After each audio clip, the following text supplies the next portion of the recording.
Dzień dobry Państwu. Chciałbym przedstawić laureatów drugiego miejsca konkursu rektora na e-kurs na Politechnice Krakowskiej, pana Daniela Grzonkę i pana Krzysztofa Spałtka, którzy zaprezentują swój kurs.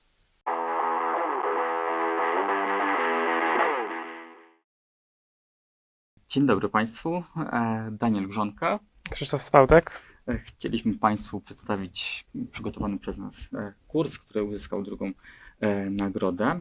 Jest to kurs realizowany w ramach przedmiotu podstawy sieci komputerowych, dokładnie część laboratoryjna w roku akademickim 2021-2022. Idea naszych zajęć, ze względu przede wszystkim na materiał, opiera się zarówno troszeczkę na podstawach teoretycznych, ale również na silnej części praktycznej. Sam kurs rozpoczyna się oczywiście od takiej sekcji jak regulamin zajęć, gdzie zapoznajemy naszych studentów z podstawowymi zasadami. Każdy student jest zobowiązany do tego, żeby się z nimi zapoznać i wszystkie wtedy regulaminowe informacje są już wszystkim studentom znane. Również w ramach tej takiej części ogólnej przedstawiamy polecaną literaturę. Po takiej części organizacyjnej przechodzimy do części laboratoryjnej. Zwykle większość laboratoriów rozpoczyna się od części teoretycznej. W sieciach komputerowych dosyć istotne jest to, aby posługiwać się tym samym językiem, odpowiednią nomenklaturą. Stąd też ta część teoretyczna, ona jest również bardzo potrzebna na laboratoriach, nie tylko na samym wykładzie. W ramach kursu, w ramach poszczególnych spotkań, zajęć, studenci mają możliwość oczywiście wykonywania poszczególnych zadań,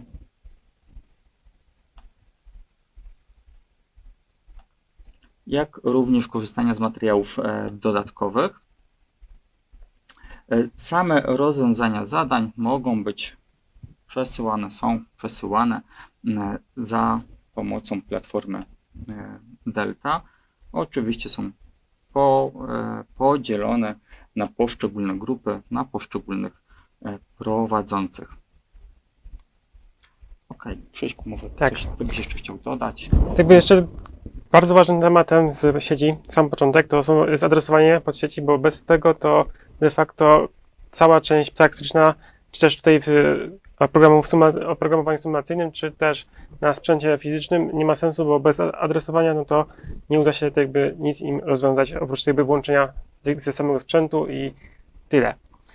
Mam tutaj zadania teoretyczne do rozwiązania, jakby najprostsze, czyli de facto wyznaczałem sobie podstawowe informacje od tych bardziej złożonych, czyli podział już całej sieci na poszczególne podsieci, co jest tak naprawdę już takim zadaniem, które będzie realizowane już na samym końcu na sprzęcie, bo będziemy mieli takie zadania.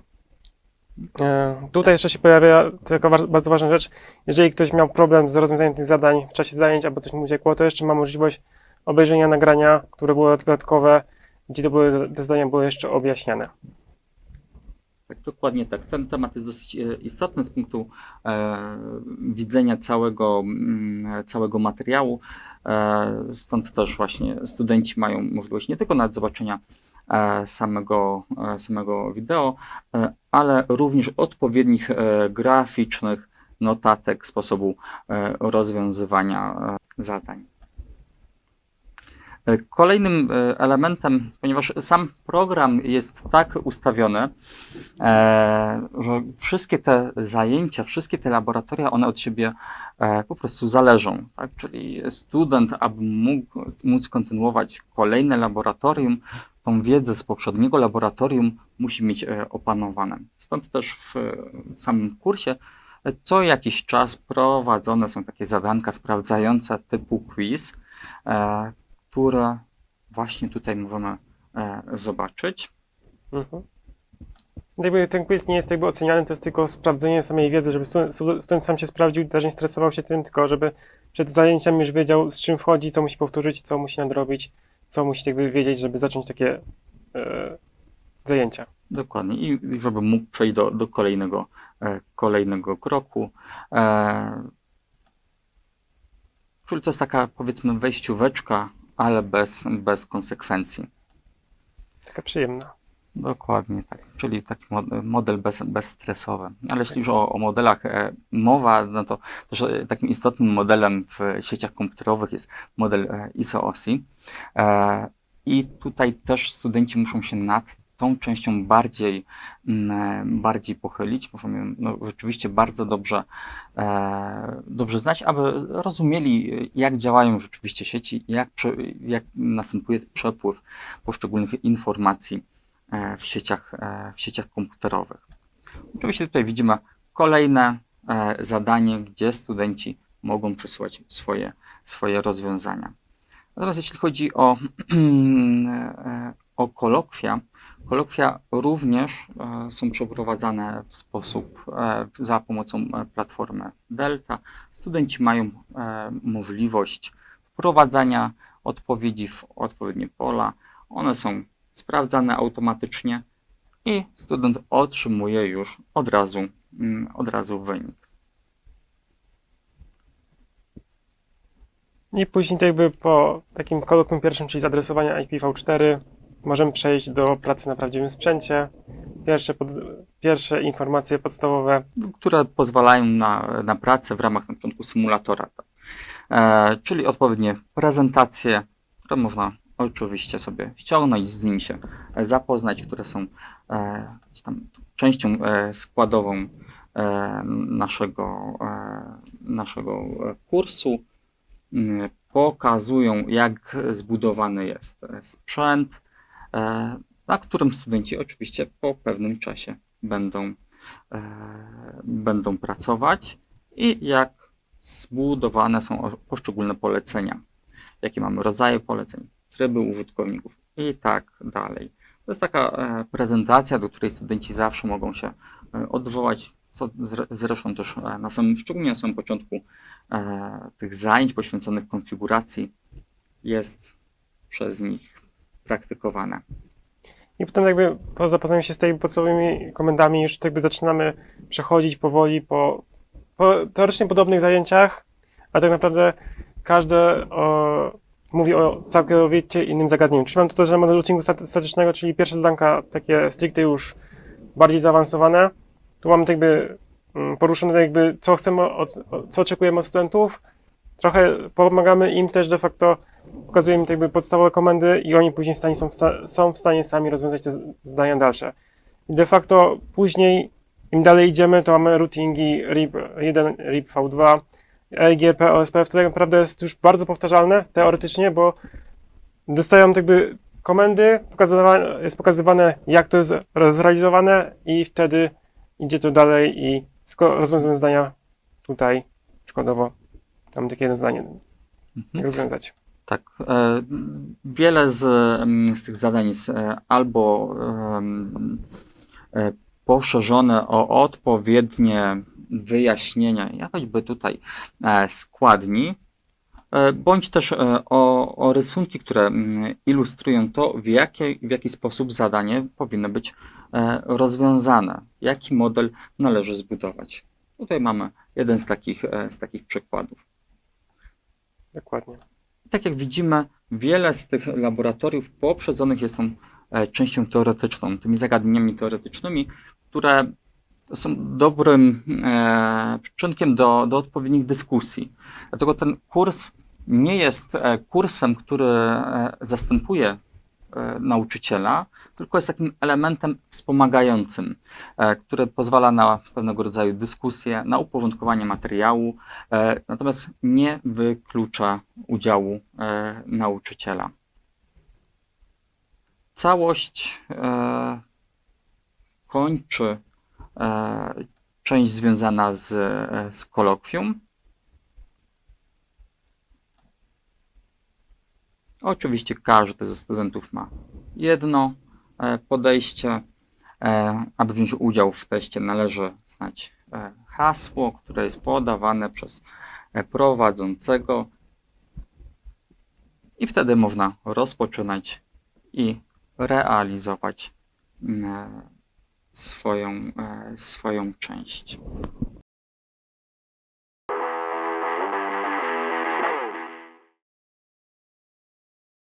Bardzo dziękuję Panu za prezentację i teraz chciałbym zadać kilka pytań, zarówno związanych z prezentowanym kursem, ale też kilka ogólnych. Zaczynając od tego, że kurs określany jest jako laboratorium, więc chciałbym zapytać tak ogólnie, jak on był wykorzystywany? Czy było to w formie zajęć zdalnych, hybrydowych, czy ten kurs pełni taką rolę wspomagającą do tych, nazwijmy to, tradycyjnych zajęć, czyli tam w sali, przed tablicą, że tak powiem? Może ja zacznę? Dobra. Mogę? Myślę, że jak najbardziej jako wspomagające, jako takie narzędzie, które pomaga przekazywać konkretne treści, ale również zapoznawać się z nimi po prostu prosto z domu. Przede wszystkim no, chyba nic nie zastąpi takiego kontaktu student prowadzący, czy nawet cała grupa. Te treści są tak skonstruowane, że one powinny inicjować pewną dyskusję. Czyli po to są też pewne zagadnienia teoretyczne wpisane w te treści laboratoryjne. To jest dokładnie laboratorium komputerowe, żeby taką dyskusję, takie pytania nawiązywać. Wiadomo, studenci różnią się poziomami. Niektórzy już mieli zajęcia z sieci komputerowych, na przykład w technikum. Dla innych jest to całkowita nowość, więc to też jest taka szansa do tego, żeby wymienić się, usłyszeć jakieś definicje, ale z ust po prostu swoich kolegów, swoich koleżanek. Więc jak najbardziej jest to narzędzie wspomagające. Zawsze gdzieś ta pomoc, podejście, przedyskutowanie, wytłumaczenie czegoś to jest po prostu niezbędne. Coś chciałby Pan dodać? Znaczy nie, to tak w sumie to jest narzędzie uzupełniające. W sumie też mogą jakby, jeżeli czegoś nie usłyszeli, nie dowiedzieli się na zajęciach, mogą po prostu uzupełnić poza zajęciami, albo jeszcze w trakcie zajęć doczytać. Ciężko też chyba, myślę, że takie bardzo tradycyjne pytanie, nie wspomnieć przy rozmowie na temat e-learningu, e-kursu, na temat pandemii, no bo jednak podejście, czy ktoś chciał, czy nie chciał, zostało trochę wymuszone, no bo wiadomo, nie dało się prowadzić tych tradycyjnych, tych zwykłych zajęć. Więc, ale teraz już po zakończeniu pandemii, gdy już wróciliśmy do tych normalnych trybów, czy te doświadczenia, których Państwo doświadczyli właśnie w trakcie pandemii, wpłynęły jakoś na to, jak Panowie podchodzą teraz do prowadzenia tych zajęć, czy też nawet do przygotowywania samych kursów? Ja nie mogę się zbyt bardzo powiedzieć, bo jakby stricte zajęć nie prowadziłem jeszcze w czasie pandemicznym, takim stricte pandemicznym miałem że pojedyncze zajęcia. Na pewno kursy bardzo mocno wspomagają, ale wtedy w czasie pandemicznym stricte jednak jest najważniejsza próba nawiązania kontaktu i tej jakby relacji cały czas. Bo to jakby kurs sam, tak jakby bez części jakby kontaktowej nie daje tak naprawdę nic. Oczywiście, jak najbardziej, zgadzam się i przed tym czasem pandemicznym to on był zbudowany bardzo, bardzo prosto. To były po prostu zwykłe PDF-y, tak? No a całą resztę zastępował ten kontakt z prowadzącym. Natomiast pandemia pokazała to, że im więcej jakichś materiałów udostępnimy, szczególnie takich interaktywnych, tym łatwiej tą uwagę studenta na tym wszystkim skupić. Wiadomo, w trakcie pandemii no, mieliśmy pewne ograniczenia, nie można było się kontaktować, trzeba było coś zaproponować w zamian. No i w tym czasie powstały między innymi materiały filmowe, które też są w ramach naszego kursu udostępniane. I z tego, co wiemy od naszych studentów, z ich feedbacku, nawet się dopytują, czy nie mają Panowie więcej takich materiałów, tak? Bo zawsze to jest, no wiadomo, niektórzy studenci mają zajęcia o godzinie 9:15 inni znowu mają nawet w okolicach godziny 19 i jeszcze później. Też są zmęczeni i też niekiedy po prostu potrzebują do tego wrócić, jeszcze raz sobie przeanalizować. I tego typu materiały, kursy e-learningowe, filmy jak najbardziej pomagają. Można powiedzieć, że tak przez pandemię pojawiło się tak jakby popyt na tą asynchroniczną część nauki właśnie, żeby móc powtórzyć sobie, zerknąć na jakieś materiały, nie wiem, o godzinie 20, gdy już wróci się na spokojnie do domu, żeby właśnie sobie coś tam przypomnieć. Dokładnie tak. No i też musimy oczywiście pracować nad jakością tych materiałów. To jest ciągle proces. Tak? No, widzimy, jak te nasze materiały wyglądają w tym roku, jak wyglądały rok temu, jak wyglądały 2 lata temu. To jest ciągle proces, ciągle coś dodajemy, ciągle ulepszamy. Jeśli chodzi o samą może zawartość kursu, to chciałbym zapytać się na temat końcowego testu, który znajduje się na kursie. W trakcie rozwiązywania aktywne są dodatkowe zabezpieczenia. Czemu te zabezpieczenia w ogóle zostały włączone i czy pełnią jakąś one rolę istotną w trakcie przebiegu samego egzaminu, kolokwium, jakkolwiek by tego nie określić? Tak, w samym kursie tak naprawdę przeprowadzamy 3 takie egzaminy. No, jeśli chodzi o zabezpieczenia, to Krzysiek jest specjalistą, tak, jak przeprowadzić egzamin, żeby on, bądź też zaliczenie, żeby on był rzeczywiście uczciwy i tutaj myślę, że Krzysiek jak najbardziej może więcej na ten temat powiedzieć. Znaczy, tak jakby dla mnie najważniejszą rzeczą to jest to, aby jakby też sobie później oszczędzić pracy, bo jeżeli bądźmy realistami, jeżeli nie zabezpieczymy w żaden sposób jakby naszego kolokwium, czyli studenci będą mogli korzystać ze wszystkich jakby dostępnych w systemie narzędzi, to szybko te pytania wyciekną i de facto będziemy musieli na nowo te pytania jeszcze raz pisać. To jest jakby pierwszy aspekt. Drugi aspekt to też dzięki takim zabezpieczeniom my nie musimy aż tak bardzo pilnować studentów na samym kolokwium. Nie musimy tak jakby bardzo ich pilnować, wystarczy, że tak powiem, trochę odrobinę ich mniej pilnować, ale to nie kończy się na tym, że my w ogóle ich nie pilnujemy. No 18 osób na sali, no to niekiedy jest problem, żeby mieć na każdego oko. Dokładnie. Jeśli ktoś coś się zapyta, to już od razu mam jakby pokusę i moment, żeby spróbować coś poszukać albo zrobić screena pytania albo coś w tym stylu. No i myślę, że tutaj też warto, Krzysiek powinien się pochwalić, bo Krzysiek jest autorem rozwiązania dedykowanej przeglądarki, Tak. właśnie, która pozwala rozwiązywać testy na platformie Delta. Tak, jeszcze stworzyłem bardzo prostą przeglądarkę. Jak najprościej zabezpieczyć się, po prostu nie dać możliwości otwierania kart i tylko jedna strona może działać, więc najprostsze rozwiązanie i po prostu też działające i koniec końców też nie dając jakby uciążliwości administratorom, żeby instalować dodatkowe oprogramowania, ewentualnie mieć jakby walczyć, żeby to wszystko współgrało z działającymi już na sali innymi aplikacjami. Tak, dzięki temu do minimum tak naprawdę staramy się wykluczyć taką komunikację pomiędzy czy to studentami, czy możliwość uzyskiwania informacji poza swoją głową, tak? Czyli gdzieś tam poszukać jakichś informacji na przykład w internecie. Jeszcze na koniec takie ostatnie pytanie, bo wspomnieli panowie również o tym, że kurs jest cały czas rozwijany, pojawiają się nowe wersje na kolejne lata. Tak ogólnie, czy mogliby panowie powiedzieć o jakichś właśnie zmianach w porównaniu do tej wersji, którą widzieliśmy wcześniej, które pojawiły się już w tych nowszych odsłonach? Może ja zacznę. Taką pierwszą zmianą teraz w tym roku, takim też poniekąd eksperymentem to właśnie jest, że sprawozdanie będą sobie sami studenci sprawdzać wzajemnie, jako jeden taki z etapów. Potem my będziemy to weryfikować, czy oni dobrze sprawdzili, czy po prostu zrobili 5-0 i dalej. I to jest jakby... Czyli ten tak zwany peer assessment z angielskiego. Tak. I jakby to będzie też kolejnym plusem to, że oni sobie dokładnie utrwalą tą wiedzę. To jest jakby plus Uczenie przez stronie. sprawdzanie. Tak. Dokładnie. Będziemy mieli też mniej do roboty trochę jako prowadzący. Później będziemy musieli tak dokładnie tego weryfikować. I jakby kolejną też rzeczą, która ostatnio weszła, to jest jakby dokładniejsza instrukcja, jak się właśnie połączyć z tym sprzętem na sali fizycznym. No bo my możemy tak jakby to tłumaczyć, ale to jakby koniec końców w czasie tego tłumaczenia jest bardzo dużo zamieszania, bo dużo się dzieje, dużo się jakby pokazuje nowych rzeczy, więc jakby taka dodatkowa instrukcja to też jest bardzo pomocna rzecz. No tak, bo 18 osób na sali, Tak. te Dokładnie. 3-4 osoby nie usłyszą czegoś w pewnym Mhm. momencie i zaczynać od nowa, no Dokładnie więc tak. faktycznie to pomoże na pewno.